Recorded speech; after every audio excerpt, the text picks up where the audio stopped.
Hey guys, this is Michael and Skylar with Real Page. We want to wish you all the best in 2023. Hopefully you had great holidays and some time off.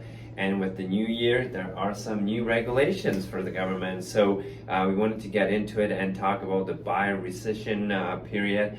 So Skylar, what is new? What do we need to know? Totally. So yeah, with the buyer rescission period, the main thing that you want to remember is that it's within 3 days of your acceptance. So if you accepted an offer, say Tuesday, that would leave Wednesday, Thursday, Friday at midnight is when your buyer rescission period would expire. Now this does not include Saturdays, Sundays, and statutory holidays, which are defined by the Act outside of regular holiday hours of BC labor laws. Yeah, so I wanted to just explain it in a little bit of a simpler ways. And I guess when you are a buyer making an offer on a house, when we saw that there was a lot of subject fee offers, people were sort of pushed into making a decision, and the government decided to make new rules and regulations, which this is one of them, where they would have 3 days to really think about it. So if I would have a subject fee offer and would bring it to Skylar, who would be a seller, I couldn't walk away. It was a done deal. Once it's signed,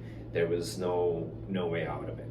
And now the government said that's not good. People are making rush decisions, and it's very sometimes costly because they've realized there's a whole bunch of other stuff that came out, didn't have an inspection, and it created a lot of problems as well. So now the government's saying, if I'll bring you an offer, I have 3 days after the acceptance to change my mind.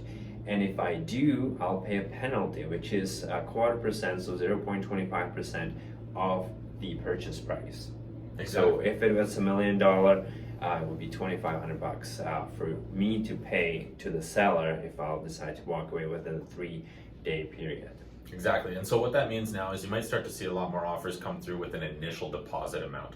And the initial deposit amount, like Michael said, is probably going to be at least the 0.25% of the purchase, because that'll go into trust. And if you do decide to exercise your rescission period rights as a buyer, that money will be paid directly to the seller right out of the trust. So that's important to have there as the initial deposit, and then you can put the remainder of your deposit after subject removal as well. The other important thing to remember about this is applicable on all real estate deals. Now this does not include certain things like leasehold and things sold at auctions and such, but this does include things like for sale by owners, which means that if you are selling your house on your own without any real estate agent representation, you do need to be aware of this, as it is a protection for people coming to purchase your house that you need to be aware of, providing the right documents for them and supporting them as well, or you could face up to a $10,000 fine. Yes, and that is a very important fact. It's not just for us real estate, it's for anyone that's involved in the transaction. You have to have all the right forms, you have to do the calculations and have it included in your contract of purchase and sale. So those are very important changes. We think obviously it came a little too late, but we now have to implement it and work with it. So if you have any further questions, and if you're buying or selling, feel free to give us a call, and we are always here to help.